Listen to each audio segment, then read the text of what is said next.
નમસ્કાર મિત્રો, હું કુલદીપ તરૈયા આપ સૌનું નક્ષત્ર એકેડમીની સરસ મજાની આ યુટ્યુબ ચેનલમાં સ્વાગત કરું છું. મિત્રો, આજે આપણે બંધારણનો એક મહત્વપૂર્ણ ટોપિક, જેમાંથી ઘણા બધા પ્રશ્નો જે પરીક્ષાઓમાં પૂછાતા હોય છે, જેમાં વિધાનવાળા એમસીક્યુ અથવા તો જે ફેક્ચ્યુઅલ એમસીક્યુ જે છે એ પૂછાય એવા હોય છે. તો એવો જ આપણે એક ટોપિક લઈને આવ્યા છીએ, જે છે બંધારણનું નિર્માણ. આ બંધારણનું નિર્માણ છે આપણે જે કેબિનેટ મિશન આવે છે, જે 1946 ત્યાંથી શરૂ કરીને જે બંધારણ જે નિર્માણ થઈ છે કે કઈ કઈ દેશોમાંથી જોગવાઈ લેવામાં આવે છે, અથવા તો બંધારણમાં કોનો કોનો મહત્વપૂર્ણ ફાળો છે, આ બધા ટોપિક આમાં આપણે આવરી લીધા છે. તો ચાલો આજે આપણે આ લેક્ચરની શરૂઆત કરીએ. ચાલો, પહેલો પ્રશ્ન છે, નીચેનામાંથી કેબિનેટ મિશનમાં કયા કયા સભ્યોનો સમાવેશ થતો નથી? હવે જો કેબિનેટ મિશન ક્યારે આવ્યું હતું, તો પહેલા એ આપણને ખબર હોવી જોઈએ કેબિનેટ મિશન કઈ સાલમાં આવ્યું હતું. તો કે કેબિનેટ મિશન છે એ 1946ની સાલમાં આવ્યું હતું. આ કેબિનેટ મિશન ક્યારે આવ્યું હતું? તો કે 1946ની સાલમાં આવ્યું હતું. શું કામ આવ્યું હતું? તો કે એના બે ઉદ્દેશો હતા. કેટલા ઉદ્દેશ હતા? બે ઉદ્દેશ. એક તો ભારતના લોકોથી બનેલી બંધારણ સભા બનાવવા,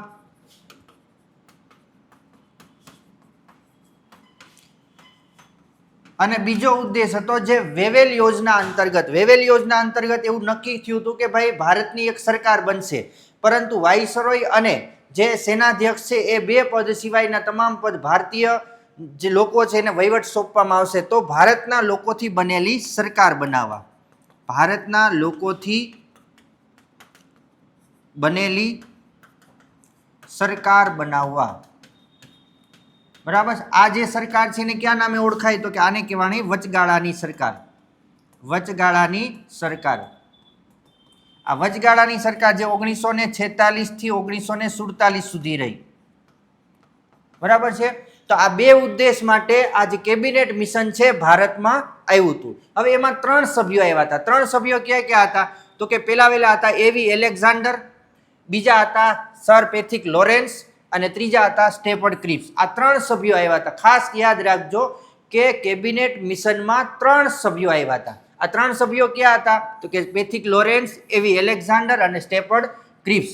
તો આ સ્ટેફર્ડ ક્રિપ્સ, બરાબર. તો કોણ નહોતું આવ્યું? તો કે લોર્ડ વેવેલ નહોતા આવ્યા. તો જવાબ આવશે લોર્ડ વેવેલ. ચાલો આગળનો પ્રશ્ન જોઈએ. કેબિનેટ મિશન યોજના અંતર્ગત બંધારણ સભામાં કેટલા સભ્યોની વ્યવસ્થા કરવામાં આવી હતી? આપણે જોઈએ કે ભાઈ કેબિનેટ મિશન છે એ બે ઉદ્દેશ માટે ભારતમાં આવ્યું હતું. એક તો સરકાર બનાવવા અને બીજું છે બંધારણ સભા બનાવવા. તો બંધારણ સભા એને સર્વે કર્યો અને સર્વેના આધારે નક્કી કર્યું ભાઈ ભારતની જે બંધારણ સભા છે એમાં કુલ 389 સભ્યો હોય છે. કેટલા સભ્યો હોય છે? 389 સભ્યો. એમાં આ 389 સભ્યો છે એમાં ચૂંટાયેલા પણ હોય છે અને રજવાડામાંથી નિમણૂક થયેલા પણ હશે. આ બે પ્રકારના સભ્યો હશે. તો કુલ કેટલા સભ્યો નક્કી કરવામાં આવ્યા? 389. તો જવાબ આવશે કેબિનેટ મિશન યોજના અંતર્ગત કેટલા સભ્યો નક્કી કરવામાં આવ્યા બંધારણ સભામાં? 389. ચાલો એના પછીનો પ્રશ્ન છે, નીચે પૈકી કયું વિધાન સાચું છે? તો વિધાન આપણે જોઈએ તો ભારતની બંધારણીય સભા સાર્વત્રિક મતાધિકાર પર આધારિત હોય છે. એટલે કે હતી ભારતની જે બંધારણ સભા છે સાર્વત્રિક બંધારણ એટલે બંધારણ સભા જે આપણે બની એમાં પ્રત્યક્ષ રૂપે બધાએ મતદાન કર્યું હતું. તો વિધાન સાચું છે કે ખોટું?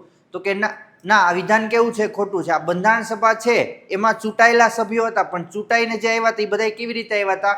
પરોક્ષ રીતે ચૂંટાઈને આવ્યા હતા. કેવી રીતે આવ્યા હતા? પ્રત્યક્ષ રીતે નહોતા આવ્યા. સાર્વત્રિક મતાધિકાર નહોતો બધાયનો, પણ જે અલગ અલગ જે વિધાનસભાઓ હતી એમાંથી, જે પ્રાંતીય સભાઓ હતી એમાંથી ચૂંટાઈને આવ્યા હતા. એટલે આ પરોક્ષ ચૂંટાઈને આવ્યા હતા. એટલે બંધારણ સભામાં કેવી રીતે ચૂંટાઈને આવ્યા હતા? પરોક્ષ રીતે ચૂંટાઈને આવેલા સભ્યો હતા. પ્રત્યક્ષ રીતે કોઈ ચૂંટાઈને આવ્યું નહોતું. એટલે આ વિધાન કેવું છે? ખોટું. બરાબર છે. ભારતની બંધારણીય સભામાં બધા પરોક્ષ રીતે ચૂંટાઈને આવ્યા હતા, પ્રત્યક્ષ રીતે નહોતા ચૂંટાઈને આવ્યા. એટલે કે સાર્વત્રિક મતાધિકાર બધા પાસે નહોતો. પછી બીજું વિધાન છે, ભારતની બંધારણીય સભાના સભ્યો લોકો દ્વારા સીધા ચૂંટાઈને આવતા હોય છે. તો આ વિધાન પણ આપણે જોઈ લીધું ભાઈ આ સીધા ચૂંટાઈ નહોતા આવ્યા, પણ કેવી રીતે આવ્યા હતા? પરોક્ષ રીતે ચૂંટાઈને આવ્યા હતા. તો આ વિધાન પણ કેવું છે? ખોટું. તો આમાંથી નીચેના પૈકી કયું વિધાન સાચું છે? પહેલું, બીજું એક પણ નહીં.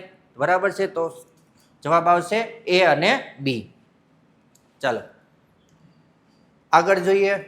બંધારણ ઘડતરની પ્રક્રિયા સાથે કઈ બાબત બંધ બેસતી નથી? આમાં આપણે જોવાનું છે કે ભાઈ બંધારણ જે આપણે બન્યું એમાં આમાંથી કઈ બાબત એક નહોતી. બંધારણ સભાની પ્રથમ બેઠક 9 ડિસેમ્બર 1946ના રોજ મળી હતી. તો બંધારણ સભાની બરાબર છે કે ભાઈ 9 ડિસેમ્બર 1946ના રોજ પ્રથમ બેઠક આપણી મળી હતી. જે આગળ જતા આપણે જોઈએ છે કે બંધારણની પ્રથમ બેઠક હતી. બીજા 26મી જાન્યુઆરી 1949ના રોજ બંધારણ તૈયાર થયું. આ વિધાનમાં કંઈક ભૂલ લાગે છે. શું ભૂલ છે? તો કે 26 જાન્યુઆરી 1949માં બંધારણ તૈયાર નહોતું થયું. ક્યારે થયું હતું? તો કે 26 નવેમ્બર 1949ના રોજ બંધારણ તૈયાર થયું હતું. બરાબર. 26 જાન્યુઆરી 1950ના દિવસે અમલમાં આવી ગયું હતું. તો 26 જાન્યુઆરી 1949 આ વિધાન કેવું છે? ખોટું છે. બંધારણ સભાની 2 વર્ષ 11 મહિના અને 18 દિવસ કામગીરી પૂર્ણ કરી હતી. બરાબર છે. વિધાન પણ કેવું છે? સાચું છે. આ સાચું છે. આ સાચું છે. બંધારણ સભામાં કુલ 389 સભ્યો હતા. એ આપણે જોઈ લીધું. બરાબર. આ વિધાન પણ સાચું છે. તો નીચેનામાંથી કઈ વિધાન ખોટું છે અથવા તો કઈ બાબત બંધ બેસતી નથી? તો કે વિધાન બી. ચાલો આગળ જોઈએ. આગળનો પ્રશ્ન, નીચેના વિધાનો પર વિચાર કરો. આપણે વિધાનવાળા પ્રશ્નો આપણે આમાં ઝાઝા જોશું, કારણ કે આગળની પેટર્ન છે તો એ પ્રમાણે વિધાનવાળા પ્રશ્નો વધારે પૂછતા હોય છે બંધારણમાંથી, એ બધા વિષયોમાંથી. બંધારણના નિર્માણમાં 2 વર્ષ 10 મહિના અને 10 મહિના અને 20 દિવસનો સમય લાગ્યો હતો. તો એ જ આપણે આગળ જોઈ લીધું કે આ વિધાન કેવું છે? ખોટું છે. બરાબર છે કે 2 વર્ષ 11 મહિના અને 18 દિવસનો સમય લાગ્યો હતો. બંધારણના નિર્માણમાં 2 વર્ષ 11 મહિના અને 18 દિવસનો સમય લાગ્યો હતો. આ વિધાન સાચું છે. એના પછી બંધારણમાં 398 અનુચ્છેદ, 22 ભાગ અને 9 અનુસૂચિઓ છે. આપણે જે મૂળ બંધારણ બન્યું એમાં કેટલા અનુચ્છેદ છે? તો કે મૂળ બંધારણમાં જે 1950નું જે બંધારણ છે એમાં 395 અનુચ્છેદ છે. કેટલા છે? 395 અનુચ્છેદ. 398 નથી. કેટલા છે? 395. 22 ભાગ છે એ બરાબર છે. ને 8 અનુસૂચિ છે. કેટલી છે? 8 અનુસૂચિ છે. તો આ વિધાન કેવું આવશે? આ ખોટું આવશે. પહેલું પણ ખોટું અને ત્રીજું પણ ખોટું. બરાબર છે. તો ઉપરનામાંથી ભારતનું બંધારણ વિશ્વનું સૌથી બૃહદ એટલે કે લાંબુ અને લેખિત બંધારણ છે. સૌથી લાંબુ લેખિત બંધારણ છે. તો કે આ વિધાન કેવું છે? સાચું છે. તો આમાંથી વિધાન ક્યાં ક્યાં સાચા છે? તો કે બીજું અને ચોથું. બરાબર છે. તો જવાબ આવશે 2 અને 4. ચાલો આગળ છે બંધારણ સભાના સભ્યો વિશે. કે ભાઈ બંધારણ સભામાં કોણ કોણ સભ્ય હતા એ તો આપણને ખબર હોવી જોઈએ. બરાબર છે. પણ બંધારણ સભામાં કંઈક અલગ પ્રશ્ન છે કે બંધારણ સભામાં દંપતિ તરીકે કોણે સેવા આપી હતી? એટલે કે કોણ કોણ એવા હતા જે પતિ પત્ની પણ તરીકે પણ સેવા આપેલી હતી બંધારણ સભામાં? તો પહેલા છે જવાહરલાલ નહેરુ અને કમલા નહેરુ. આ બે હતા. તો કે આ બે જવાહરલાલ નહેરુ અને કમલા નહેરુ તો કે નહોતા. બરાબર. જવાહરલાલ નહેરુ હતા પણ કમલા નહેરુ નહોતા. કમલા નહેરુ નામે ઘણી બધી જગ્યાએ કંઈક ને કંઈક સ્મારકો હશે અથવા તો ગાર્ડન હશે ઘણા બધા જે સિટીઓમાં ને એમાં બધામાં. પણ કમલા નહેરુ છે બંધારણ સભાના સભ્ય ન હતા. પછી બીજું છે ઓપ્શન ડૉક્ટર જીવરાજ મહેતા. જે ડૉક્ટર જીવરાજ મહેતા છે જે આપણા ગુજરાતના પ્રથમ મુખ્યમંત્રી હતા. અને હંસાબેન મહેતા પણ જે આપણા મહિલા જે બંધારણ સભાના મહિલા અધ્યક્ષ હતા. હંસાબેન મહેતા બંધારણ સભામાં મહિલા અધ્યક્ષ હતા. અને આપણે ગુજરાતમાં જે પ્રથમ જે સ્નાતક મહિલાઓમાંથી એક હતા હંસાબેન મહેતા. તો આ બે જે જોડી છે જીવરાજ મહેતા અને હંસાબેન મહેતા, તો આ બે જે દંપતી હતા જે બંધારણ સભામાં હતા. એના પછી છે જેબી કૃપલાણી, આચાર્ય જેબી કૃપલાણી અને સુચેતા કૃપલાણી. આ બે હતા કે નહોતા? તો કે જેબી કૃપલાણી નહોતા હતા. શું કામ? તો કે ઝંડા સમિતિના અધ્યક્ષ કોણ હતા? જેબી કૃપલાણી અને સુચેતા કૃપલાણી. તો સુચેતા કૃપલાણી પણ બંધારણ સભામાં હતા. એટલે આ બે હતા, 2 અને 3. તો જવાબ આવશે 2 અને 3. બરાબર છે. તો ચાલો જવાબ આવ્યો 2 અને 3. જીવરાજ મહેતા હતા અને હંસાબેન મહેતા હતા. જેબી કૃપલાણી હતા અને સુચેતા કૃપલાણી. આ બે પતિ પત્નીઓ જે હતા. નીચેનામાંથી કોણ બંધારણ સભાના સભ્ય ન હતા? આમાંથી એવું પૂછવામાં બંધારણ સભાના સભ્યો કોણ કોણ ન હતા? તો પેલા વાલા મહાત્મા ગાંધીજી. તો મહાત્મા ગાંધીજી જે છે જે આઝાદીની લડત લડીને પછી એ જે બંગાળ તરફ ચાલ્યા ગયા હતા, જ્યાં ઘણા બધા જે દંગાઓ અને આંદોલન એ બધું શરૂ હતું, હિંસા ફાટી નીકળી હતી, એટલે ત્યાં જતા રહ્યા હતા. બંધારણ સભામાં એ ન હતા. સરદાર પટેલ, તો કે સરદાર પટેલે ઘણો બધો ફાળો આપ્યો છે બંધારણ સભામાં. સરદાર પટેલ હતા. મોહમ્મદ અલી જીના, તો મોહમ્મદ અલી જીના છે એ મોહમ્મદ અલી જીના નહોતા. એના પછી છે કનૈયાલાલ મુનશી. તો કનૈયાલાલ મુનશી છે એ બંધારણ સભામાં હતા. એમાં જે આપણે જોઈએ તો પ્રારૂપ સમિતિ એટલે કે મુસદ્દા સમિતિમાં પણ કનૈયાલાલ મુનશી હતા.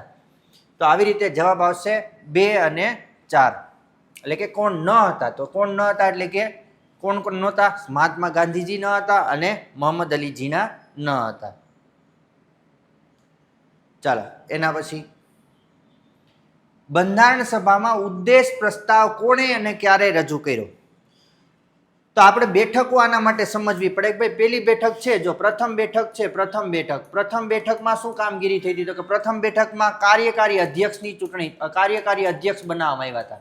કાર્યકારી અધ્યક્ષ, તો કાર્યકારી અધ્યક્ષ કોણ બન્યા હતા પ્રથમ બેઠકમાં? તો કે ડોક્ટર સચ્ચિદાનંદ સિન્હા. ડોક્ટર સચ્ચિદાનંદ સિન્હા જે સૌથી વરિષ્ઠ હતા એટલા માટે એને અધ્યક્ષ બનાવવામાં આવ્યા હતા. હજી ચૂંટણીઓ નહોતી કરી કાયમી અધ્યક્ષ માટેની. પછી બીજી બેઠક, આ પ્રથમ બેઠક થઈ હતી 9 ડિસેમ્બર 1946. 9 ડિસેમ્બર 1946. બીજી બેઠક થઈ, તો કે બીજી બેઠક થઈ 11 ડિસેમ્બર 1946. 1946 9 ડિસેમ્બર 11 ડિસેમ્બરના દિવસે થઈ. અને ત્યારે શું કરવામાં આવ્યું? તો કે ત્યારે કાયમી અધ્યક્ષ માટેની ચૂંટણી કરવામાં આવી. કાયમી અધ્યક્ષ માટેની ચૂંટણી, જેમાં કોણ ચૂંટાઈને આવ્યું છે? તો કે ડોક્ટર રાજેન્દ્ર પ્રસાદ. પછી ત્રીજી બેઠક ક્યારે થઈ? તો કે 13 ડિસેમ્બર 1946. આ 13 ડિસેમ્બર 1946 ના દિવસે જે ત્રીજી બેઠક થાય છે એમાં બંધારણ માટેનો એક પ્રસ્તાવ તૈયાર કરવામાં આવે છે. જે પ્રસ્તાવ તૈયાર કરનાર વ્યક્તિ હોય છે BN રાવ. કોણ તૈયાર કરે છે? જે બંધારણના મુખ્ય સલાહકાર હોય છે. બંધારણના મુખ્ય સલાહકાર કોણ હોય છે? બંધારણના મુખ્ય સલાહકાર બેનેગલ નરસિંહ રાવ. બરાબર, BN રાવ. તો BN રાવ દ્વારા તૈયાર કરવામાં આવે છે આ જે પ્રસ્તાવ છે. પણ રજૂ કોના દ્વારા કરવામાં આવે છે? રજૂ કરવામાં આવે છે જવાહરલાલ નહેરુ દ્વારા. રજૂ કોના દ્વારા કરવામાં આવે છે? તો કે જવાહરલાલ નહેરુ દ્વારા. જવાહરલાલ નહેરુ દ્વારા રજૂ કરવામાં આવે છે. ક્યારે કરવામાં આવે છે? તો કે ત્રીજી બેઠકમાં. ત્રીજી બેઠક ક્યારે હોય છે? તો કે 13 ડિસેમ્બરે. 13 ડિસેમ્બરના દિવસે 1946ના દિવસે જવાહરલાલ નહેરુ દ્વારા આ પ્રસ્તાવ રજૂ કરવામાં આવે છે, ઉદ્દેશ પ્રસ્તાવ. અને આ ઉદ્દેશ પ્રસ્તાવ હોય છે એ પાછળથી શું બની જાય છે? ભારતનું આમુખ બની જાય છે. શું બની જાય છે? આમુખ બની જાય છે. અને તારીખ હોય છે 22 જાન્યુઆરી 1950ના દિવસે. ચાલો તો જવાબ આવશે એમાં 13 ડિસેમ્બર 1946. અને કોના દ્વારા? તો કે જવાહરલાલ નહેરુ દ્વારા. આગળનો પ્રશ્ન છે ભારતની બંધારણ સભા દ્વારા ઉદ્દેશ પ્રસ્તાવ, જો આ પાછો એ પ્રશ્ન, ઉદ્દેશ પ્રસ્તાવનો સ્વીકાર ક્યારે થયો હતો? ઉદ્દેશ પ્રસ્તાવ રજૂ તો કરી દીધો જવાહરલાલ નહેરુએ, પણ એ ઉદ્દેશ પ્રસ્તાવ કે ભાઈ આ પ્રકારનું જ બંધારણ બનશે, ભારતનું બંધારણ આ પ્રકારનું હોય છે. એ તો શું હતું? ઉદ્દેશ પ્રસ્તાવ શું હતું? એક મુદ્દા હતા કે ભાઈ આ રીતનું બંધારણ આપણે બનાવવું જોઈએ. તો એ ઉદ્દેશ પ્રસ્તાવ બધાને અનુકૂળ ક્યારે આવી ગયો, અથવા તો બધાએ પસાર ક્યારે કરી દીધું કે ભાઈ આ અમને મંજૂર છે? તો કઈ તારીખે આ ઉદ્દેશ પ્રસ્તાવને એક પસાર કરી લીધો બંધારણ સભાએ? તો કે તારીખ આપણને આપેલી છે 22 જાન્યુઆરી 1947, 22 જાન્યુઆરી 1946, 20 જાન્યુઆરી કે 26 જુલાઈ. તો એમાં તારીખ આવશે 22 જાન્યુઆરી 1947ના દિવસે. 22 જાન્યુઆરી 1947ના દિવસે તમામ બંધારણ સભાના સભ્યોએ આ પ્રસ્તાવનો સ્વીકાર કરી લીધો.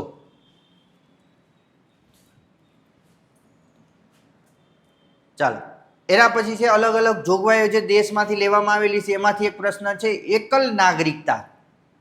એકલ નાગરિકતા, તો એકલ નાગરિકતા જે ભારતમાં સિદ્ધાંત લેવામાં આવ્યો છે કે ભારતમાં આપણને નાગરિકતા કેટલી મળે છે? 1, 2, 3 કેટલી મળે છે? તો કે આપણને એક જ નાગરિકતા મળે. આપણે ગમે એ જગ્યાએ ફોર્મ ભરવા જઈએ તો આપણને કે ભાઈ સિટીઝનશીપ, તો આપણે શું લખીએ? ઇન્ડિયન લખી. બીજું તો આપણે આગળ તો કાંઈ નથી લખતા ભાઈ ગુજરાતી અથવા બીજું કાંઈ તો નથી લખતા. તો એમાં જે સિટીઝનશીપ અથવા તો નાગરિકતા કેટલી મળેલી છે? તો કે એકલ નાગરિકતા મળેલી છે. તો એકલ નાગરિકતા છે એનો સિદ્ધાંત કયા દેશમાંથી લેવામાં આવેલો છે? તો એકલ નાગરિકતાનો જે સિદ્ધાંત છે એ કેમાંથી લેવામાં આવ્યો છે? તો કે બ્રિટનમાંથી લેવામાં આવેલો છે. હવે તમે જો અમેરિકામાં જાઓ તો અમેરિકામાં 2 નાગરિકતા મળે. એક તો જે તે દેશની મળે અને એટલે કે એક અમેરિકાની મળે અને જે રાજ્ય છે એની મળે. અને બ્રિટનમાં તો કે બ્રિટનમાં એક જ નાગરિકતા મળે. તો આપણે જે આ સિદ્ધાંત છે એ કેમાંથી લેવામાં આવ્યો છે? એકલ નાગરિકતાનો, તો કે બ્રિટનમાંથી. એના પછી જે મૂળભૂત અધિકારો, ફંડામેન્ટલ રાઇટ્સ. ચાલો કોમેન્ટમાં જણાવવાનું છે કે જ્યારે 1950નું બંધારણ બન્યું ત્યારે આપણી પાસે કેટલા મૂળભૂત અધિકારો હતા અને વર્તમાનમાં કેટલા મૂળભૂત અધિકારો છે? ઘણા બધા બહુ બધાને આવડી જ જશે. આ બહુ સહેલો પ્રશ્ન છે. મૂળભૂત અધિકારો એ ભારતના બંધારણમાં કયા દેશ પાસેથી લેવામાં આવેલા છે? કે મૂળભૂત અધિકારો કયા દેશમાંથી આપણે લીધા, કયા દેશના બંધારણમાંથી લીધા? અને આમ જોવા જઈએ ને તો મૂળભૂત અધિકારોની શરૂઆત પણ એ દેશમાંથી જ થઈ હતી એવું કહી શકાય. તો મૂળભૂત અધિકારો એ ભારતના બંધારણ કયા દેશ પાસેથી લેવામાં આવેલા છે? ફ્રાન્સ, આયર્લેન્ડ, દક્ષિણ આફ્રિકા કે અમેરિકા? કયા દેશમાંથી આપણે મૂળભૂત અધિકારો લીધેલા છે? તો એમાં જોઈએ આપણે અમેરિકા. અમેરિકામાંથી આપણે આ મૂળભૂત અધિકારો લીધેલા છે. ચાલો, મૂળભૂત ફરજો. પહેલા હતા મૂળભૂત અધિકારો, હવે આવે છે મૂળભૂત ફરજો. હવે આ ખાસ યાદ રાખજો, મૂળભૂત ફરજો છે ને એ મૂળ બંધારણમાં એટલે કે 1950ના બંધારણમાં ન હતી. 1950ના બંધારણમાં જોગવાઈ ન હતી, બરાબર. પણ ઇન્દિરા ગાંધીની સરકાર આવી અને ઇન્દિરા ગાંધીની સરકારે એક કમિટી બનાવી મૂળભૂત ફરજો માટે કે ભાઈ ભારતમાં પણ મૂળભૂત ફરજો હોવી જોઈએ. તો 1975 આજુબાજુ એક કમિટી બનાવે છે કે ભારતમાં મૂળભૂત ફરજો કઈ કઈ હોવી જોઈએ. તો એના માટે એક કમિટી બનાવે છે. એ કમિટીનું નામ હોય છે સ્વર્ણસિંહ કમિટી. મૂળભૂત ફરજો માટે કઈ કમિટી હોય છે? સ્વર્ણસિંહ કમિટી. તો આ જે સ્વર્ણસિંહ કમિટી હોય છે એ ભારતની મૂળભૂત ફરજો માટે અલગ અલગ 8 મૂળભૂત ફરજોની જોગવાઈ કરે, ભલામણ કરે છે.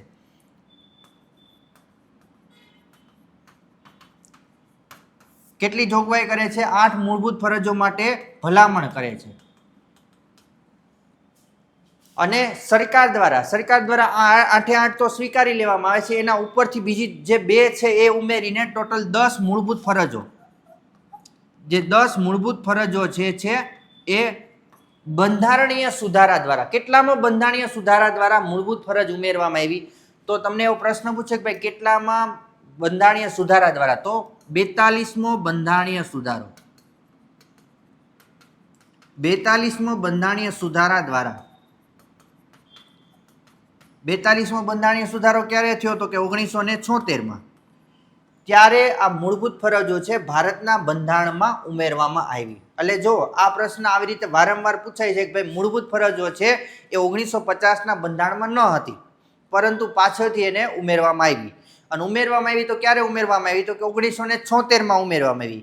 કયા બંધારણીય સુધારા દ્વારા? તો કે 42માં બંધારણીય સુધારા દ્વારા મૂળભૂત ફરજો ઉમેરવામાં આવી. હવે જ્યારે 1976માં બંધારણીય સુધારા દ્વારા જે ઉમેરવામાં આવી તો એમાં કેટલી ફરજો હતી? તો કે એમાં 10 ફરજો હતી. તો કે અત્યારે કેટલી મૂળભૂત ફરજો છે? તો કે અત્યારે 11 મૂળભૂત ફરજો છે. અત્યારે કેટલી છે? 11 મૂળભૂત ફરજો છે. પાછળથી એક ઉમેરવામાં આવી. આ પાછળથી જે ઉમેરવામાં આવી, બરાબર, એ કઈ મૂળભૂત ફરજ હતી? તો કે જે પાછળથી જે ઉમેરવામાં આવી એ 6 થી 14 વર્ષના બાળકોને માતા પિતા શિક્ષણ અપાવશે, બરાબર છે. તો આ જે મૂળભૂત ફરજ છે અત્યારે કેટલી છે? તો કે 11 મૂળભૂત ફરજો છે, બરાબર છે. તો ચાલો, મૂળભૂત ફરજો એ ભારતના બંધારણમાં કયા દેશમાંથી લેવામાં આવેલી છે? તો એમાં આવશે સોવિયત સંઘ અથવા તો રશિયા. પેલા જે સંઘ હતો, જે union Soviet state of Russia, તો સોવિયત સંઘમાંથી આપણે લેવામાં આવેલી છે. ચાલો, એના પછી છે સ્વતંત્રતા, સમાનતા, બંધુત્વ અને પ્રજાસત્તાક. આ જે 4 શબ્દ છે, સ્વતંત્રતા, સમાનતા, બંધુત્વ અને પ્રજાસત્તાક. નો સિદ્ધાંત કયા દેશમાંથી લેવામાં આવેલો છે? તો આ જે 4 શબ્દો છે ને એ એક દેશની ક્રાંતિ સાથે જોડાયેલા છે. આ જે 4 શબ્દો, જે ફ્રેન્ચ ક્રાંતિ જે થઈ અને એના દ્વારા આ 4 શબ્દો જે દેશમાં અમલી થયા, એટલે કે સ્વતંત્રતા, સમાનતા, જે રાજાશાહી હતા, જે સામંતશાહી હતી, એને નાબૂદ કરીને આ 4 શબ્દો આવ્યા એ દેશમાં: સ્વતંત્રતા, સમાનતા, બંધુત્વ અને પ્રજાસત્તાક. તો આ જે 4 શબ્દો જે છે એ બંધારણમાં કયા દેશમાંથી લેવામાં આવેલા છે? તો આપણે ફ્રેન્ચ ક્રાંતિ એટલે ક્યાં થઈ હોય? ફ્રાન્સમાં. તો આપણને આઈડિયા આવી જાય કે ક્યાંથી લેવામાં આવ્યું? ફ્રાન્સમાંથી. ચાલો, આગળનો પ્રશ્ન છે, ભારતના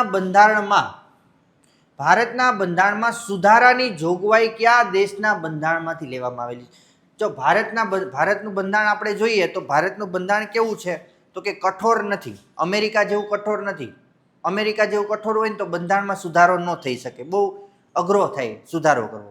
અને બ્રિટન જેવું આપણે એવું સાવ નબળું, આપણે એવું નથી કે ભાઈ આમ સોફ્ટ કે એટલું, અથવા તો એવું કાંઈ લચીલું નથી કે ભાઈ આપણે ગમે ત્યારે એમાં સુધારો કરી શકીએ. ભારતે બે વચ્ચેનો એક રસ્તો પસંદ કર્યો છે, જેમાં ભારતનું બંધારણ અમુક જેમાં જોગવાઈ છે એ આસાનીથી એમાં બંધારણમાં સુધારો થઈ શકે, અને અમુક એવી જોગવાઈ છે કે જે કઠોરતાથી એમાં સુધારો થઈ શકે. એટલે બે વચ્ચેનો આપણે માર્ગ પસંદ કરેલો છે. તો ભારતનું જે બંધારણમાં જે છે બંધારણીય સુધારો કે કેવી રીતે થશે, તો એ જે જોગવાઈ છે એ શેમાંથી લેવામાં આવેલી છે? તો ભારતનું બંધારણમાં આપણે જોઈએ તો અલગ અલગ રીતે સુધારા થાય. એક તો સાદી બહુમતીથી થાય, વિશેષ બહુમતીથી, બરાબર, અને વિશેષ પ્લસ રાજ્યની બહુમતી. બરાબર, આ 3 રીતે બહુમતીના જે 3 પ્રકારો છે. તો એમાં જે બંધારણમાં જે સુધારાની પ્રક્રિયા છે કે બંધારણમાં સુધારો કઈ કઈ રીતે થશે, તો એમાં આપણે જોઈએ તો શેમાંથી લેવામાં આવી છે બંધારણીય સુધારાની પ્રક્રિયા? તો કે દક્ષિણ આફ્રિકામાંથી આપણે બંધારણમાં સુધારો કઈ રીતે થઈ શકે એ પ્રક્રિયા લેવામાં આવેલી છે. ભારતની સ્વતંત્રતા સમયે ઇંગ્લેન્ડના વડાપ્રધાન કોણ હતા? ભારતને જબ પહેલા સ્વતંત્રતા આપણને ખબર છે કે ભાઈ સ્વતંત્રતા આપણને 15મી ઓગસ્ટના દિવસે મળી, પણ એવું નહોતું કે ભાઈ રાતોરાત જાહેરાત કરી દીધી કે ભાઈ સવારે અમે તમને આઝાદ કરી દેશું તો સ્વતંત્ર કરી દેશું. એ પ્રી ડિસાઇડેડ હતું, ભાઈ પહેલાંથી નક્કી જ હતું. પણ ઘણા બધા દેશમાં પ્રશ્નો હતા, જેના કારણે એ નક્કી નહોતું કે કઈ તારીખે અમે સ્વતંત્રતા આપીશું. બાકી તો ઘણા સમયથી નક્કી જ હતું. જ્યારે જે વેવેલ યોજના આવી ત્યારથી જ, વેવેલ યોજના આવી હતી 1945માં, બરાબર. તો વેવેલ યોજના જ્યારે આવી અને ત્યારથી જ નક્કી હતું ભારતને આઝાદી આપવાનું. પણ કેવી રીતે આપવી, કોને સોંપવી આઝાદી જે છે દેશની સત્તા, એ કોઈ નક્કી નહોતું. એટલા માટે વધારે સમય માંગવામાં આવ્યો હતો. તો એના પછી જે છે, જ્યારે વિશ્વયુદ્ધ પૂરું થઈ ગયું, બીજું વિશ્વયુદ્ધ પૂરું થતાં બ્રિટનમાં ચૂંટણી થઈ, અને એમાં એક સરકાર આવી. કઈ પાર્ટીની સરકાર આવી? તો કે લેબર પાર્ટીની સરકાર આવી. 1946માં કઈ સરકાર આવી? લેબર પાર્ટીની, બ્રિટનમાં. અને આ જે પક્ષ હતો એની વિચારધારા હતી ઉદારવાદી વિચારધારા હતી. અને આ ઉદારવાદી વિચારધારાના કારણે જે એનો પક્ષ હતો, જે એનો વડાપ્રધાન હતો, એ હતો ક્લેમેન્ટ એટલી. વડાપ્રધાન કોણ હતો? ક્લેમેન્ટ એટલી. એટલે એણે જાહેરાત કરી. કઈ તારીખે જાહેરાત કરે છે? તો કે 20 ફેબ્રુઆરી 1947ના દિવસે જાહેરાત કરે છે કે ભાઈ કઈ તારીખ સુધીમાં? તો કે 30 જાન્યુઆરી. અહીં જાહેરાત કરે છે 30 જૂન 1948 સુધીમાં અમે ભારતને આઝાદ કરી દઈશું. હજી પણ સમય માંગ્યો હતો. શું કામ સમય માંગ્યો હતો? તો કે ભારતમાં ઘણા બધા પ્રશ્ન હતા. મુસ્લિમ લીગને લઈને પ્રશ્ન હતા, રજવાડાને લઈને પ્રશ્ન હતા, ઘણા બધા પ્રશ્નો હતા. એટલે આ પ્રશ્ન જે છે એનું સમાધાન થાય એ હેતુથી એને સમય માંગ્યો હતો. નહીંતર તો એને આઝાદી પહેલાં જ આપી દેવી હતી. તો 30 જૂન 1948 સુધીમાં ભારતને અમે આઝાદ કરી દેશું એવી જાહેરાત કરે છે. કઈ તારીખે? તો કે 20 ફેબ્રુઆરી 1947ના દિવસે. કોણ જાહેરાત કરે છે? તો કે ક્લેમેટ એટલી જાહેરાત કરે છે, એટલે કે બ્રિટનના વડાપ્રધાન, જ્યારે ભારતને આઝાદી મળી ત્યારે બ્રિટનના વડાપ્રધાન કોણ હતા? ક્લેમેટ એટલી. અને પ્રશ્ન એમાંથી પૂછાય છે કઈ પાર્ટીની સરકાર હતી? તો કે લેબર પાર્ટીની. વિચારધારા કેવી હતી? તો કે ઉદારવાદી એની વિચારધારા હતી. રાજ્યનીતિના માર્ગદર્શક સિદ્ધાંતો ભારતના બંધારણમાં કયા દેશમાંથી લેવામાં આવેલા છે? જે આપણે જોઈએ છે કે ભાઈ એક બંધારણ છે ભારત સરકારને એક માર્ગદર્શન પૂરું પાડે છે કે ભાઈ તમારે આ જે મુદ્દાઓ છે એના ઉપર પ્રાયોરિટી આપી અથવા તો પ્રાથમિકતા આપવી. ભારત સરકારને એવું માર્ગદર્શન આપે છે, આદેશ નથી આપતું. શું આપે છે? માર્ગદર્શન આપે છે. માર્ગદર્શન મતલબ શું થાય? તો કે ભારત સરકાર માનવા માટે બંધાયેલી નથી. જો માનવું હોય તો માનશે, ન માનવું હોય તો નહીં માને. તો એ જે માર્ગદર્શક સિદ્ધાંતો છે, રાજ્ય નીતિના માર્ગદર્શક સિદ્ધાંતો, એટલે કયા ભાગ હેઠળ આવશે રાજ્ય નીતિના માર્ગદર્શક સિદ્ધાંતો? તો કે ભાગ 4. ભાગ 4 હેઠળ આવશે રાજ્ય નીતિના માર્ગદર્શક સિદ્ધાંતો, તત્વો અથવા તો સિદ્ધાંતો. એ ભારત દ્વારા કયા દેશના બંધારણમાંથી લેવામાં આવેલા છે? તો અમેરિકા, જર્મની, કેનેડા કે આયર્લેન્ડ? તો ક્યાંથી લેવામાં આવેલા છે? તો કે આયર્લેન્ડમાંથી લેવામાં આવેલા છે રાજ્ય નીતિના માર્ગદર્શક સિદ્ધાંતો. જે અનુચ્છેદ ક્યાંથી ક્યાં સુધી છે? તો કે અનુચ્છેદ 36 થી 51 સુધી આપેલા છે. અનુચ્છેદ 36 થી 51 સુધી આ રાજ્ય નીતિના માર્ગદર્શક સિદ્ધાંતો આપેલા છે. ભાગ 4 માં એનો સમાવેશ કરવામાં આવેલો છે. સંસદના બંને ગૃહોની સંયુક્ત બેઠકનો મુદ્દો દેશના બંધારણમાંથી કયા બંધારણમાંથી લેવામાં આવેલો છે? સંયુક્ત બેઠક એટલે કે ક્યારેક એવું બને કે લોકસભા અને રાજ્યસભા આ બે ગૃહ છે. આ બે ગૃહમાંથી માની લો કે લોકસભામાં કોઈ એક ખરડો પસાર થઈ ગયો છે પણ રાજ્યસભામાં એ નથી થતો, પણ દેશ માટે બહુ જરૂરી એવો એ કાયદો ખરડો છે, કાયદો બનશે તો એ દેશ માટે બહુ જરૂરી છે. અથવા તો રાજ્યસભામાંથી પસાર થઈ ગયો છે, લોકસભામાંથી પસાર થતો નથી. તો આવા જે ખરડા છે તો એના માટે રાષ્ટ્રપતિ છે સંયુક્ત બેઠક બોલાવી શકે છે. સંયુક્ત બેઠક એટલે કે એનો અનુચ્છેદ છે 108. અનુચ્છેદ 108 પ્રમાણે સંયુક્ત બેઠક બોલાવી શકાય છે. કોણ બોલાવી શકે? રાષ્ટ્રપતિ. રાષ્ટ્રપતિ સંયુક્ત બેઠક બોલાવી શકે. સંયુક્ત બેઠક એટલે લોકસભા પ્લસ રાજ્યસભા બેયની સાથે બેઠક, આને કહેવાય સંયુક્ત બેઠક. અત્યાર સુધીમાં આપણે જોઈએ જ્યારથી બંધારણ 1950 થી બન્યું છે ત્યારથી શરૂ કરીને આજ 2026 સુધીમાં માત્ર 3 વાર જ સંયુક્ત બેઠક થઈ છે. તો આ જે સંયુક્ત બેઠક છે, સંયુક્ત બેઠકનો મુદ્દો અથવા તો જે જોગવાઈ છે કયા દેશમાંથી લેવામાં આવેલી છે? તો સંયુક્ત બેઠકની જે જોગવાઈ છે એ ઓસ્ટ્રેલિયામાંથી લેવામાં આવેલી છે. ચાલો આગળ જોઈએ. સૌથી વધુ મતના આધારે ચૂંટણી વિજય. આપણે જોઈએ તો લોકસભામાં જેને સૌથી વધુ મત મળે, બરાબર છે, અથવા તો આપણે જે ચૂંટણી જે પ્રત્યક્ષ રીતે થાય છે તો એ પ્રત્યક્ષ રીતે ચૂંટણીમાં કેવું હોય છે કે ભાઈ જેને વધારે મત મળે એ વિજેતા જાહેર થાય છે. તો સૌથી વધુ મતના આધારે ચૂંટણી વિજય આપણે લોકસભાના કોઈ આપણે ચૂંટણીમાં જોઈએ છે, મતદાન આપણે જોતા હોય છે તો એકને 1 લાખ મત મળ્યા હોય, એકને 1,10,000 મત મળ્યા હોય, તો બેમાંથી વિજેતા કોણ થયું? તો કે જે 1,10,000 મત મળ્યા એને. પણ આપણે એવું નથી, પ્રાયોરિટી આપણે લોકસભાની ચૂંટણીમાં અથવા તો વિધાનસભાની ચૂંટણીમાં પ્રાયોરિટી નથી હોતી જે અલગ અલગ દેશોમાં હોય છે કે ભાઈ પહેલા નંબરે આ છે, બીજા નંબરે આ છે, પછી ત્રીજા નંબરે આ છે, પછી એમાંથી પાછું બીજી વાર ગણના કરવામાં આવે કે ભાઈ બીજી વાર પ્રાયોરિટી કોણે આપી દીધી તો એના મત પાછા જે છે એ બીજામાં ડાયવર્ટ થાય છે. તો આવી રીતે નથી થતું. આપણે શું સૌથી વધારે મત મળ્યા મતલબ આ વિજેતા થઈ ગયો. તો આજે સૌથી વધુ મતના આધારે ચૂંટણી વિજય છે દેશના બંધારણમાંથી ક્યાંથી લેવામાં આવેલું છે? તો એમાં જોઈએ તો બ્રિટનમાંથી આપણે આ જે લેવામાં આવેલું છે કે ભાઈ સૌથી વધુ મત જેને મળે એ વિજેતા જાહેર થશે. બંધારણ સભા અથવા તો બંધારણ પરિષદ વિશે નીચેના કયા કયા વિધાનો સાચા છે? આ જો ક્યારેક આ વાંચતું રહેવું, સાચા છે ખોટા છે. અહીંયા આપણે માની લો કે પરીક્ષામાં આપણને 100 અથવા તો 200 પ્રશ્ન આપ્યો હોય અને આપણે વિધાનવાળા પ્રશ્નો હોય એટલે આપણે તો શું સ્પીડમાં હાલ્યા જતા હોય ઉપરથી સાચા છે ખોટા છે સાચા છે, તો આપણે તો એમ થતું હોય કે ભાઈ બધાય સાચા છે, પણ વચ્ચે 2-3 પ્રશ્ન એવા મૂકી દે કે ભાઈ કયા વિધાનો ખોટા છે અને આપણને એમ થાય કે ભાઈ આ કયા સાચા છે. એટલે ઘણી બધી વાર એમાં પણ આપણે ખોટા ઘણા બધા પ્રશ્નો પડતા હોય છે, 2-3 વાર ભૂલ થઈ જતી હોય છે આપણી. બંધારણ પરિષદની રચના 1946માં થઈ હતી. બંધારણ સભાની રચના ક્યારે થઈ હતી? તો કે બરાબર છે 9 ડિસેમ્બર 1946. બંધારણ સભા અથવા પરિષદના અધ્યક્ષ પંડિત જવાહરલાલ નહેરુ હતા. તો આ વિધાન કેવું છે? ખોટું છે. જો કે આના અધ્યક્ષ જવાહરલાલ નહેરુ નહોતા, પણ કોણ હતા? ડોક્ટર રાજેન્દ્ર પ્રસાદ હતા. કોણ હતા? ડોક્ટર રાજેન્દ્ર પ્રસાદ. ડોક્ટર રાજેન્દ્ર પ્રસાદ હતા.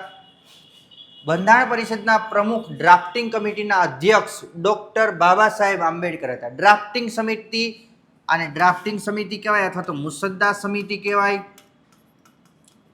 અથવા તો આને ખરડા સમિતિ કહેવાય, અથવા તો આને પ્રારૂપ સમિતિ. કોઈ પણ એક શબ્દ તમે કહી શકો. ડ્રાફ્ટિંગ, મુસદ્દા, ખરડા, પ્રારૂપ. તો એના જે કમિટીના અધ્યક્ષ હતા કોણ હતા? બાબા સાહેબ આંબેડકર. અને આમાં કેટલા, જે મુખ્ય સમિતિ હતી અને આમાં કેટલા સભ્યો હતા? તો કે આમાં 7 સભ્યો હતા. બંધારણ પરિષદે બંધારણ 26 નવેમ્બર 1949ના રોજ સ્વીકાર્યું હતું. તો બરાબર છે. બંધારણ સભાએ બંધારણ ક્યારે સ્વીકાર્યું? 26 નવેમ્બર 1949. અને કેટલા સભ્યો દ્વારા એમાં સાઇન કરવામાં આવેલી, સહી કરવામાં આવી છે? તો કે 284 સભ્યો દ્વારા આમાં બંધારણ ઉપર સહી કરવામાં આવેલી છે. તો વિધાન ક્યાં સાચા છે? તો કે પહેલું સાચું છે, બીજું સાચું છે, ત્રીજું પણ સાચું છે. તો 1, 3 અને 4 આ ઓપ્શન આવશે એ. બરાબર છે. તો જવાબ આવે 1, 3 અને 4. બંધારણ નિર્માણ વિશે નીચેના વિધાનો વાંચો. તો એમાં ઓપ્શન છે કેબિનેટ મિશન 1946ના અનુસંધાનમાં બંધારણ પરિષદ રચાઈ હતી. આપણે પહેલો પ્રશ્ન યાદ કરો. પહેલા પ્રશ્નમાં જ આપણે કીધું હતું કેબિનેટ મિશન આવ્યું હતું. શું કામ આવ્યું હતું? તો કે બંધારણ સભા બનાવવા માટે. તો બરાબર છે. કેબિનેટ મિશન 1946ના અનુસંધાને ભારતમાં બંધારણ સભા યોજાઈ. તો પહેલું વિધાન કેવું છે? સાચું. પછી ડ્રાફ્ટિંગ કમિટી. ડ્રાફ્ટિંગ કમિટી એટલે ખરડા સમિતિ, ખરડા અથવા તો પ્રારૂપ. હમણાં આપણે જોયું પ્રારૂપ. બરાબર. તો ખરડા સમિતિમાં 7 સભ્યો હતા. વિધાન કેવું છે? તો વિધાન સાચું. હમણાં જ આપણે કીધું કેટલા સભ્યો હતા ડ્રાફ્ટિંગ કમિટીમાં? 7 સભ્યો હતા. 7 સભ્યો આપણે જોઈએ કોણ હતા? તો કે 7 સભ્યો પહેલા તો BR આંબેડકર હતા, જે એના અધ્યક્ષ હતા. આંબેડકર હતા. બીજા એક હતા જે આપણા ગુજરાતી હતા. કોણ હતા? તો કે કનૈયાલાલ મુનશી હતા.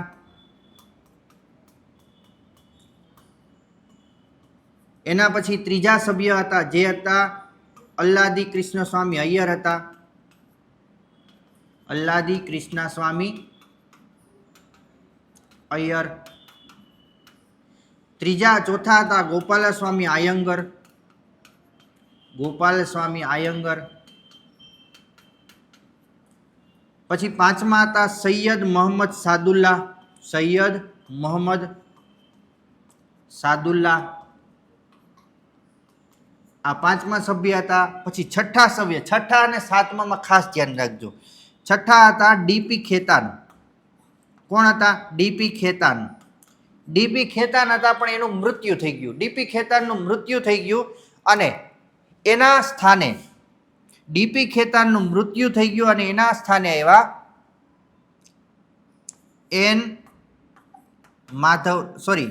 એના સ્થાને આવ્યા ટી કૃષ્ણમાચારી. ટી કૃષ્ણમાચારી આવ્યા એના સ્થાને. કોના સ્થાને? તો કે ડીપી ખેતાનના સ્થાને. ડીપી ખેતાન શું કામ? તો કે એનું અવસાન થઈ ગયું. એના સ્થાને આવ્યા ટી કૃષ્ણમાચારી. અને છેલ્લા 7મા સભ્ય હતા જે ગુજરાતના રજવાડામાંથી નિમણૂક થઈ ગયા હતા. એ કોણ હતા? તો કે BL મિત્તર. BL મિત્તર. તો આ BL મિત્તર છે ખરાબ સ્વાસ્થ્યના કારણે એને રાજીનામું આપ્યું હતું. ખરાબ સ્વાસ્થ્યના કારણે એને રાજીનામું આપ્યું હતું. તો એના સ્થાને કોણ આવ્યા? તો કે એના સ્થાને આવ્યા N માધવરાવ. N માધવરાવ. બરાબર છે. તો જો 7 સભ્યો આપણે આ જોઈએ BR આંબેડકર, કનૈયાલાલ મુનશી, અલ્લાદી કૃષ્ણસ્વામી અય્યર, ગોપાલસ્વામી આયંગર, સૈયદ મોહમ્મદ સાદુલ્લાહ. ડીપી ખેતાનના સ્થાને કોણ આવ્યું? ટી કૃષ્ણમાચારી. અને BL મિત્તરના સ્થાને કોણ આવ્યું? N માધવરાવ. તો 7 સભ્યો હતા. તો બંધારણ ડ્રાફ્ટિંગ કમિટીમાં કેટલા સભ્યો હતા? 7 સભ્યો હતા. બંધારણ પરિષદમાં શરૂઆતમાં 389 સભ્યો હતા. તો આ જ્યારે બંધારણ સભા નક્કી કરવામાં આવી, તો કેટલા સભ્યો હતા? 389. પણ 389 સભ્યો હાજર રહ્યા નહોતા. બરાબર. એમાંથી મુસ્લિમ લીગે પોતે જે પોતાની અનિચ્છા જાહેર કરીને બંધારણ સભામાં ગેરહાજરી દર્શાવી હતી, વિરોધ કર્યો હતો અને બંધારણ સભામાં ગેરહાજર રહ્યા હતા. બરાબર છે. તો ચાલો, બંધારણ પરિષદમાં શરૂઆતમાં કેટલા હતા? 389 સભ્યો હતા, પણ હાજર નહોતા રહ્યા એ અલગ વાત છે. આ વિધાન પણ કેવું છે? સાચું છે. બંધારણમાં મૂળ 8 અનુસૂચિ હતી. આ વિધાન પણ સાચું છે. અત્યારે કેટલી અનુસૂચિ છે? તો કે અત્યારે 12 અનુસૂચિ છે. ત્યારે કેટલી હતી? તો કે ત્યારે 8 હતી. આ વિધાન કેવું છે? સાચું છે. તો 1, 2, 3 અને 4 વિધાન 4 સાચા છે. બંધારણ સભામાં સૌથી વધુ કયા રાજ્યના અથવા તો કયા રજવાડાના જે સભ્યો હતા? દેશી રજવાડા. દેશી રજવાડામાંથી કેવી રીતે આવવાના હતા? તો કે નિમણૂક થઈને. બંધારણ સભામાં બે પ્રકારના સભ્યો હતા. જે બ્રિટિશ પ્રાંત હેઠળના જે વિસ્તારો હતા, બ્રિટિશ અધિકૃત પ્રદેશો હતા, એમાંથી શું કરીને આવવાના હતા? તો કે એમાં ચૂંટાઈને આવવાના હતા. અને રજવાડા હતા, રજવાડામાંથી શું થઈને આવવાના હતા? તો કે રજવાડામાંથી નિમણૂક થઈને આવવાના હતા. તો રજવાડામાંથી નિમણૂક થઈને આવવાના હતા. એમાં જે સૌથી મોટું રજવાડું હતું એમાં મૈસૂરમાંથી 7 સભ્યો આવ્યા હતા. કેટલા સભ્યો આવ્યા હતા? બંધારણ સભામાં 7 સભ્યો. 7 સભ્યો આવ્યા હતા. એટલે સૌથી વધુ બંધારણ સભામાં સૌથી વધુ 7 સભ્યો મૈસૂરના હતા. ગુજરાતના કયા 2 ભૂતપૂર્વ મુખ્યમંત્રી બંધારણ સભાના સભ્ય હતા? આપણે ગુજરાતના મુખ્યમંત્રી પણ હતા અને બંધારણ સભાના સભ્ય પણ હતા. જોઈએ, ડૉક્ટર જીવરાજ મહેતા અને બળવંતરાય મહેતા, ડૉક્ટર જીવરાજ મહેતા અને ચિમનભાઈ પટેલ, ડૉક્ટર જીવરાજ મહેતા અને હિતેન્દ્રભાઈ દેસાઈ, મતલબ જીવરાજ મહેતા તો આવે જ છે, જીવરાજ મહેતા અને ઘનશ્યામભાઈ ઓઝા. તો જીવરાજ મહેતા અને બળવંતરાય મહેતા, આ 2 જે વ્યક્તિઓ હતા, જે બળવંતરાય મહેતાએ જે પંચાયતી રાજ માટે પણ ઘણો બધો ફાળો આપેલો. આપણે સ્વતંત્ર ભારતના પંચાયતી રાજના પ્રણેતા ગણાય, સ્વતંત્ર ભારતના પંચાયતી રાજના પ્રણેતા ગણાય છે બળવંતરાય મહેતા. બરાબર છે. અને જીવરાજ મહેતા. તો આ 2 જે સભ્યો હતા, જે બંધારણ સભાના સભ્યો પણ હતા અને ગુજરાતના મુખ્યમંત્રી પણ રહી ચૂક્યા છે. ભારતીય બંધારણ સભામાં કુલ કેટલી મહિલાઓ હતી? હતા તો કુલ 389 સભ્યો, પણ મહિલાઓ કેટલા હતા? મહિલાઓ જોઈએ તો મહિલાઓમાં કુલ મહિલાઓ હતા 15 મહિલાઓ હતા. કેટલા મહિલાઓ હતા? 15 મહિલાઓ હતા. 15 મહિલાઓમાંથી ગુજરાતી મહિલા કેટલા હતા? કે ગુજરાતી મહિલા એક જ હતા. એક મહિલા ગુજરાતી. કોણ હતા? હંસાબેન મહેતા.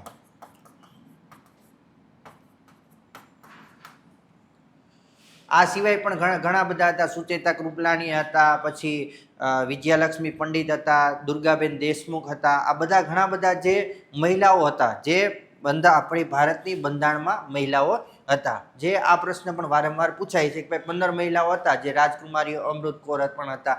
આવા ઘણા બધા મહિલાઓ હતા જે ભારતની બંધારણ સભામાં હતા. આ દેશની આઝાદી પછી બંધારણ સભાના સભ્યો કેટલા હતા? હવે આપણે આગળ વાત થઈ એમ કે ભાઈ જો પહેલા જ્યારે શરૂઆત થઈ બંધારણ, જ્યારે નક્કી કરવામાં આવ્યું બંધારણ સભાના સભ્યો, ત્યારે 389 હતા. પણ જ્યારે પહેલો દિવસ હતો ત્યારે મુસ્લિમ લીગે એનો વિરોધ કર્યો અને મુસ્લિમ લીગના કોઈ પણ સભ્ય એમાં હાજર રહ્યા નહોતા. અને આખરે જે એના 90 સભ્યો હતા એ કેવા હતા? તો કે એને બંધારણ સભાનો ત્યાગ કરી દીધો હતો. તો એ 90 સભ્યથી આપણે જોઈએ તો 389માંથી 90 બાદ થઈ ગયા. તો કેટલા વધ્યા? તો કે 299. તો 299 સભ્યથી બંધારણ સભા ચાલી. તો એ કુલ કેટલા સભ્યો હતા બંધારણ સભામાં? તો કે આઝાદી પછી બંધારણ સભામાં કુલ 299 સભ્ય હતા, કે 299 સભ્યથી બંધારણ સભા ચાલી હતી. બંધારણ સભાની રચના કઈ યોજના હેઠળ કરવામાં આવી હતી? પહેલો જ પ્રશ્ન આપણો, કઈ યોજના હેઠળ જે છે બંધારણ સભાની રચના કરવામાં આવી હતી? તો કે ક્રિપ્સ મિશન યોજના, કેબિનેટ મિશન યોજના, માઉન્ટબેટન યોજના. આ તો કંઈક અલગ જ લખાઈ ગયું છે. તો એમાં આવશે કેબિનેટ મિશન. કેબિનેટ મિશન અંતર્ગત જે છે એ આપણી ભારતની બંધારણ સભા છે એ રચના કરવામાં આવેલી હતી. તો મિત્રો આજે આપણે આ જોયા જે બંધારણના નિર્માણના મહત્વપૂર્ણ પ્રશ્નો. આમાંથી ઘણા બધા તમે આગળની પરીક્ષાઓમાં પણ જોયેલા હશે પ્રશ્નો. આગળની જે પરીક્ષાઓ જે આવે છે, અલગ અલગ ક્લાસ 2, ક્લાસ 3ની જે પરીક્ષાઓ આવે છે, ક્લાસ 1ની પણ આવે છે આવતા સમયમાં. તો એમાંથી પણ ઘણી બધા રીતે આમાંથી બંધારણના નિર્માણના પ્રશ્ન પૂછાઈ શકે છે. જો તમને આ વિડીયો પસંદ આવ્યો હોય તો લાઇક અને શેર કરવાનું ભૂલતા નહીં. અને આવા જ આપણે નવા જ વિડીયો લઈને આવશું. ત્યાં સુધી બધા વિદ્યાર્થી મિત્રોને જય હિન્દ.